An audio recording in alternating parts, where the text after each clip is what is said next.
Old Ben Mickelson had been so badly frightened during the great Comanche raid that as soon as it was clear that he had survived it, he attempted to give notice and leave.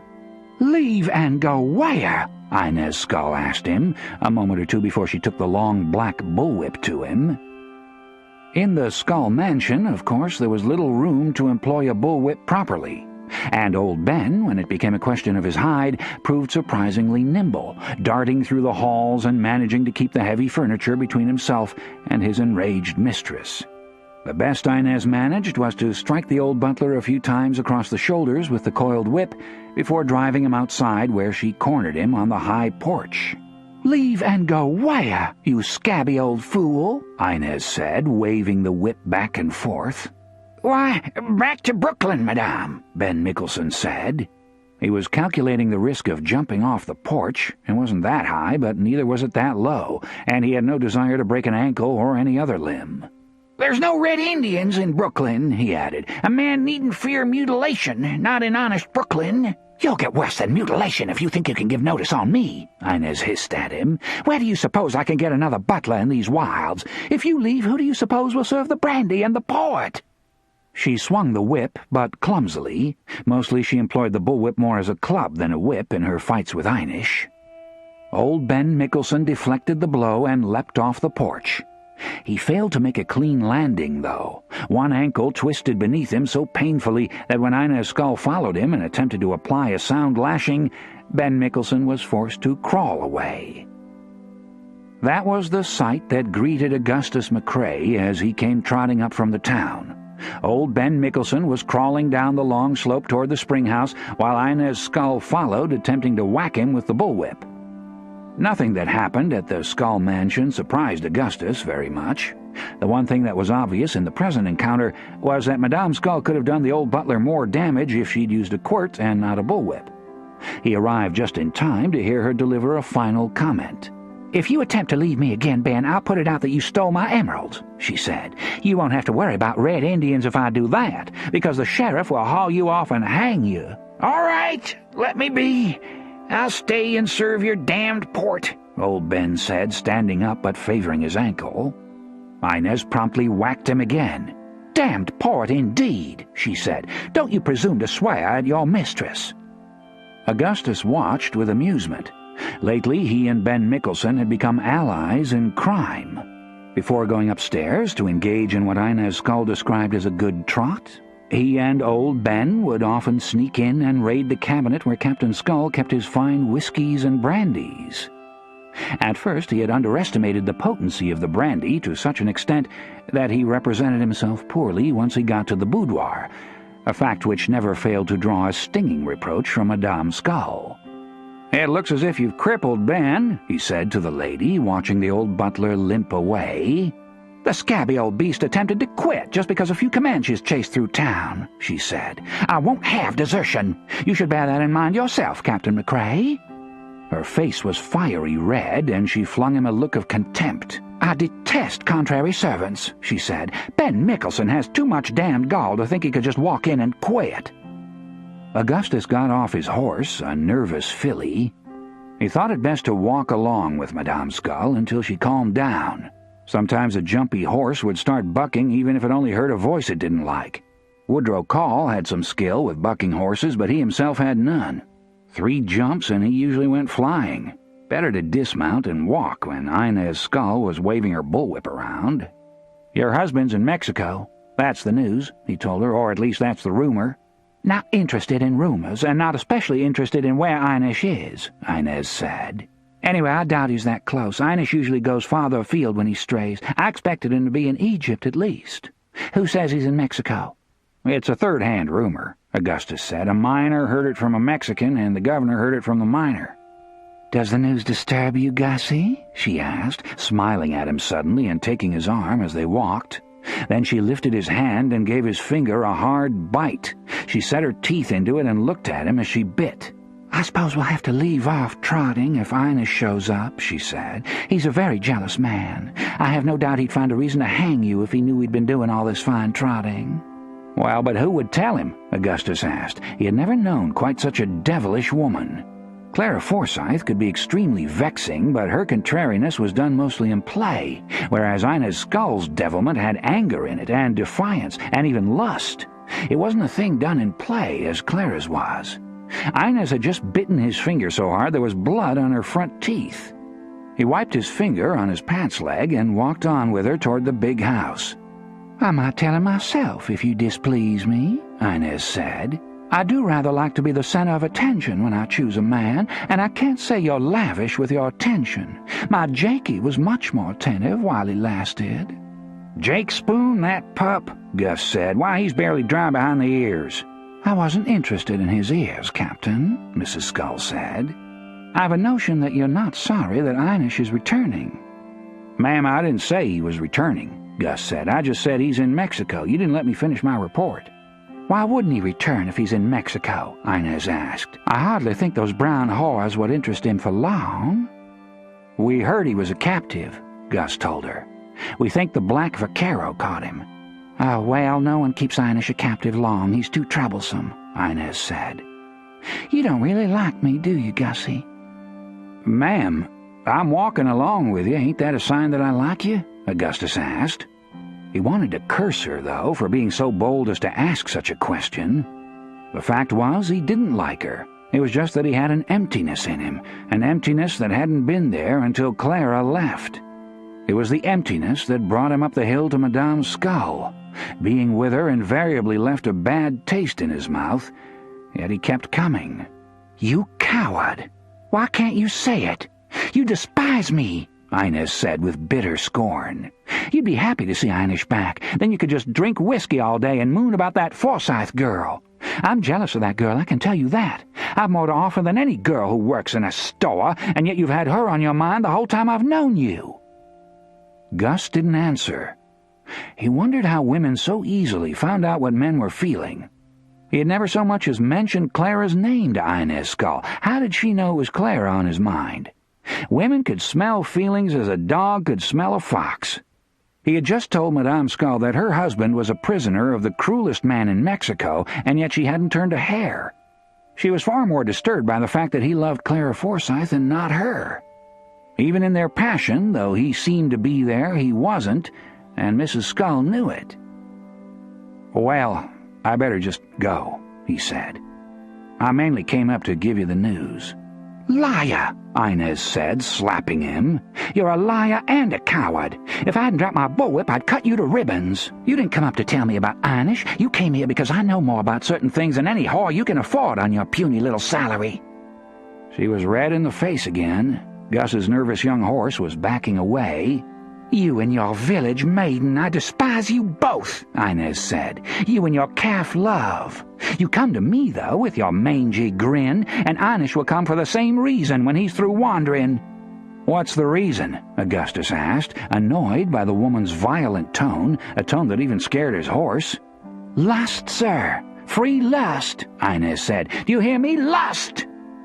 She yelled the last so loudly that anyone within half a mile could have heard her. It made him nervous. Lust was one thing, telling the whole town about it was something else. He decided he could leave, but when he stepped toward his horse, Madame Skull struck at him with the coiled bullwhip. "There, go along, you coward," she said. "In your whole life you'll never find a woman who will make herself so free, and yet you're too callow to appreciate it."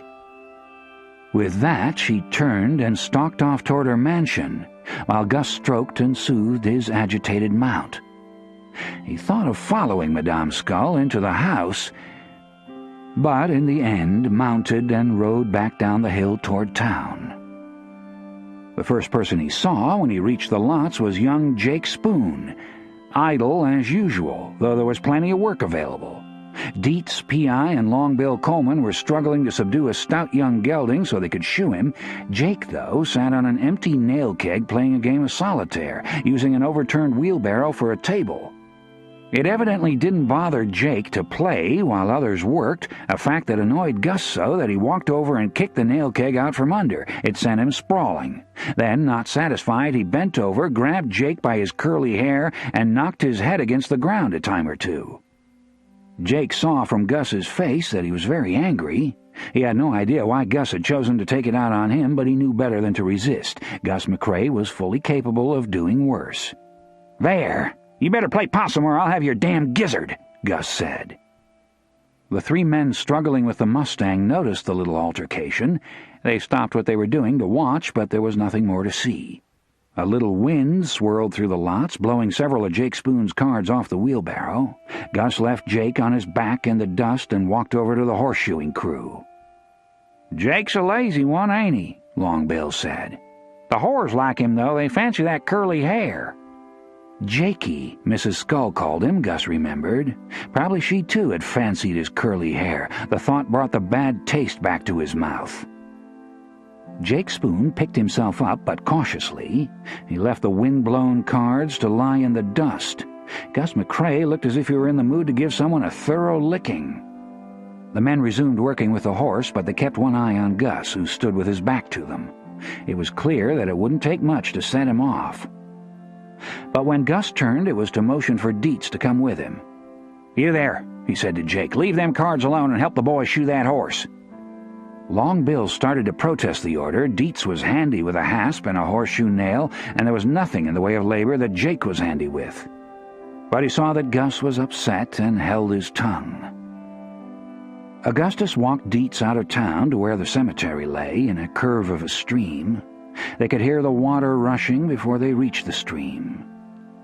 Once amid the live oaks that bordered the river, Gus felt a little relief from his sour mood, a mood mostly caused by Inez Skull. He didn't like the woman, but she exuded a strong nectar, too strong to easily ignore. Dietz followed Gus quietly, glad to be relieved of the horseshoeing. When they came to the cemetery, he took off his hat, an old felt Captain Call had given him only the day before. It had belonged to one of the rangers killed in the raid. Dietz was mighty proud of his hat, but he took it off quickly when they came to the graveyard. It wouldn't do to be disrespectful of the dead. Augustus walked him carefully through the fresh graves until he came to those of Clara's mother and father. He knew Dietz couldn't read the names on the wooden crosses, so he wanted him to take care to note exactly where the 2 graves were. "These are the Forsythes," he told Dietz. "They were parents of a good friend of mine. I aim to put up good stone headstones when I get time. She'd want me to, I expect." The thought of Clara entrusting him with the care of her parents' graves left him briefly overcome. He knelt down and didn't try to speak. "Dietz, can you garden?" he asked when the mood passed and he had better control of his voice. "I can garden," Dietz assured him. "Kept a big one back home. Lord, we grew the string beans." Augustus realized he knew almost nothing about the young black man. Dietz had just shown up one day, as people did, black people particularly. Their owners died, and they were set to wandering. "Where was back home, Dietz?" Gus asked. "Louisy, I believe," Dietz said after a moment. "It was in Louisy, somewhere on the river." "Oh, Louisiana, I guess you mean," Gus said. "I want you to tend these graves like you would a garden. Only you don't need to grow no string beans, just flowers. My friend's mother was partial to bluebonnets, particularly. I'd like you to get some flowers growing on these graves come spring." It was clear to Dietz that Mr. Gus had a powerful affection for the friend he mentioned. When he mentioned her, his voice shook. As for flowers, that was easy. "The flowers be coming soon," he said. "I'll get some of the bluebonnets and put 'em on these graves." "I'll see you get a wage for it, a fair wage," Augustus said. "I want you to keep tending these 2 graves as long as you're in these parts. Just these 2 now. You don't have time to be flowering up other people's graves." "No, sir," Dietz said. "I see which 2. I'll make 'em pretty." "You tend 'em, come what may," Gus said. "It's how my friend wants it." He paused. He seemed to have difficulty with his voice. Dietz waited. "You'll need to be keeping them pretty year after year," Gus said with a glance at the young black man who knelt, hat in hand, a few feet away. "You'll need to do it whatever happens to me," Gus said, looking down at the clods of brown earth on the fresh grave. These last words startled Dietz. It was clear that Mr. Gus was mighty concerned about the upkeep of the two graves. Dietz could not but feel proud that he had been selected from all the company to be the one to see that the burial places were well maintained. But now Mr. Gus was concerning him a little. What did he mean, whatever happened to him? It sounded as if he might be intending to leave, which was startling and upsetting. Of all the rangers, only P.I., a young man like himself, had been as kind to him as Mr. Gus. "I expect you be seeing for yourself what a good job I do, Captain," Dietz said. He tried to pick his words carefully, for the matter clearly meant a lot to Mr. Gus. "But if I ain't here to see it for myself, you tend these graves anyway," Gus said, with force in his voice suddenly. "You make 'em pretty anyway, Dietz, even if I'm dead and in a grave myself." It had suddenly come to Augustus that he might die without ever seeing Clara again. Or, even worse, Clara herself might die before they could ever have another moment together with one another. It was a terrible thought to think, and yet men and women died every day on the frontier, and Nebraska, where Clara had gone, was no less a frontier than Texas. 30 people, all of them alive when he and Call left Austin, lay buried under the freshly turned earth just before him. "I ain't guaranteed tomorrow. You ain't either," he told Dietz. "If I should fall, I wouldn't want my friend to have to be worrying about these graves not being tended." Dietz had never heard Mr. Gus speak so. He realized he had been given a solemn responsibility. "I be seeing to the graves, Captain," he said. Mr. Gus nodded. He was looking away. It was as if he were thinking of a far place, a place well distant from the little graveyard outside of Austin. He nodded, but he didn't speak. Dietz thought it might be best just to leave him alone to do his looking away. He walked out of the graveyard, put his hat back on, and began to inspect some of the first spring flowers to see if any of them might do for prettying up the two graves.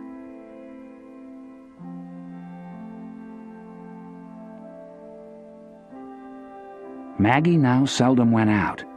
The baby was growing inside her, its kicks stronger every day. Even with her coat on, it was obvious to everyone who saw her that she was with child. Fortunately, her room was light, with a good south breeze blowing through it most of the time. Woodrow had started taking most of his meals with her, which meant that she did have to go out and shop a little in the market. Since the raid, beef had become scarce and pricey. There were plenty of cattle, but few hunters bold enough to go into the brush country to slaughter them for fear of encountering Comanches. Fortunately, Woodrow liked goat, which was available and cheap. Sometimes Gus McCrae would come up and eat with him. He was always tipsy, it seemed. "I fear my partner will end up a drunkard," Woodrow said one night after Gus had left. They stood by the window and watched him make straight for a saloon. "That's because of Clara," Maggie said. "He had his heart set on her." "Yes, but she's gone," Call said. "He needs to let it go and find himself another girl." "He can't," Maggie said. "Some folks can't just bend their feelings that way." "Well, he ought to try," Woodrow said. "There's plenty of girls that would make him a decent wife if he'd just give him a chance." Then he picked up his rifle and left to walk the river, as he did most every night. He scarcely lingered with Maggie 10 minutes now after taking his meal.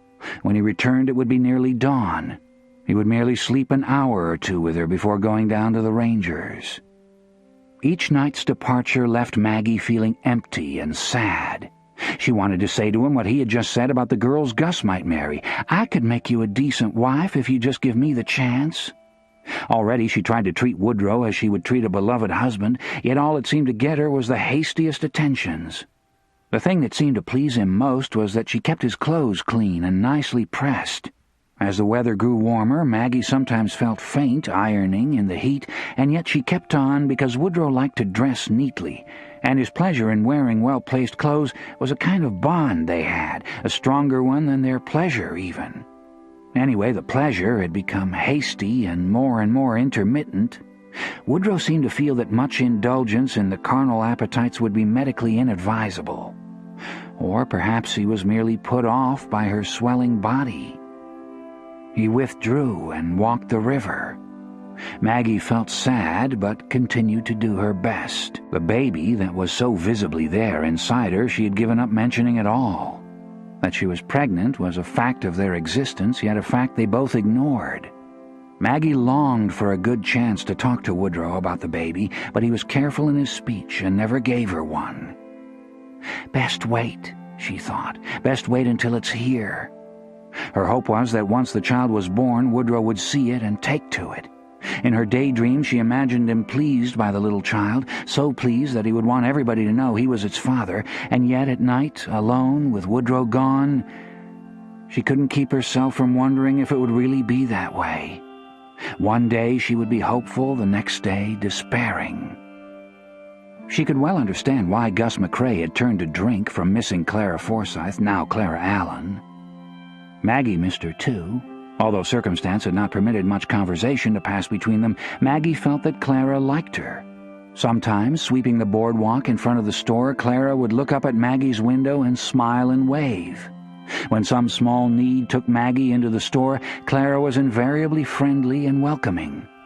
Knowing that Maggie had a yearning for fine goods, gloves, or shoes often well beyond her purse, Clara would sometimes mark a little off an item, so that Maggie could have at least a few things that pleased her. Having Clara there broke the loneliness. Now there was no one with such a fine spirit who might break it. Maggie had once talked to Pearl Coleman now and then, but since the raid, Pearl herself had become too despondent to chatter in the light way she once had. Maggie saw her almost every day in the market, but Pearl barely responded to her hello. From being an aggressive customer willing to haggle tirelessly and loudly over the price of a pepper or a squash, Pearl had become indifferent, merely raking a few foodstuffs into her basket and paying the price without dispute. Seeing Pearl Coleman, a woman who had always been cheerful and well able to take care of herself, so despondent, made Maggie reflect on how precarious life was in such a place. 30 people had lost their lives, and several women had had their marriages destroyed by the rapes they endured. Most of the children had stopped going to school for fear that the Indians would come back and take them, and the men were nervous about venturing much beyond the outskirts of Austin. Maggie herself felt like going to a safer place, San Antonio perhaps, or one of the towns on the coast. But she knew that if she moved, she would lose all hope of marriage to Woodrow Call. The Rangers were quartered in Austin, and he had been promoted to captain. He would not be likely to leave. One good thing about the promotion was that Woodrow had started giving her $6 a month toward her housekeeping expenses. "Woodrow, what's this for?" Maggie asked, very startled the first time he gave her the money. "Take it, it'll be easier for you to make ends meet," Call said. The fact was, he lived frugally and seldom spent all his salary. A factor in his modest prosperity was that Maggie fed him several meals a week and looked after his laundry. Nobody gave her the food she served him, and she could scarcely do much whoring with her belly so swollen. He felt that he was an expense Maggie could ill afford. Mainly he would just put the money on the table or by the cupboard. Often he would leave it at night, before he left to walk the river. When Maggie saw the $6 on her table, something stirred in her, something mixed. She realized it was as close as Woodrow could come to admitting that he lived with her. On the other hand, she had always cared for herself. She might long for a man who might marry her and want to support her, and yet she could not convince herself that Woodrow really did want to support her. He just felt he ought to. It was his conscience, not his heart, which moved him to put the $6 on her table every month. Sometimes Maggie left the money on the table a day or two before she picked it up. The sight of it made her feel both better and worse. It made her feel that she was being kept by a man who, though he might care for her, had no true desire to keep her, much less marry her and claim their child. Still, Woodrow Call, with his nightly absences and the $6 a month which he punctually left, was still the best that life offered, or was likely to offer in the place where Maggie was. Sometimes she felt so defeated that she wondered if she ought to give up on the idea of respectability altogether. She might as well just whore and whore and whore until she got too old. Even if she only saw a few customers now and then, she could still make a lot more than $6 a month.